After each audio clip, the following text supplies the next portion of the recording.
Brother, நீங்க இன்னைக்கு ஒருவேளை நொந்து போய் வந்திருக்கலாம். ஏன் பாஸ்டர் எல்லாருக்கும் உடனே நடக்குது, எனக்கு ஏன் உடனே நடக்கல?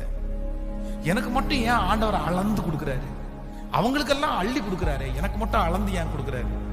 நீங்க நிறைய பேர் அப்படி கேட்கலாம். நான் மட்டும் ஏன் பாஸ்டர் மாதா மாதம் இப்படி கட்டி டியூ கட்டி தான் அதை சுந்தரிக்கணுமா? எனக்கு ஏன் ஆண்டவர் உடனே தரக்கூடாதா? ஆயிரக்கணக்கான கேள்வி இருக்கலாம். ஆனா நான் நம்புறேன், ஆண்டவர் உங்களை சிறுக சிறுக சிறுக சிறுக ஆசீர்வதித்து பெரிய மரமா ஆண்டவர் கொண்டு போய் விடுறதுதான் உங்க வாழ்க்கையில இருக்கிற பெரிய ஆசீர்வாதம். ஆமென்.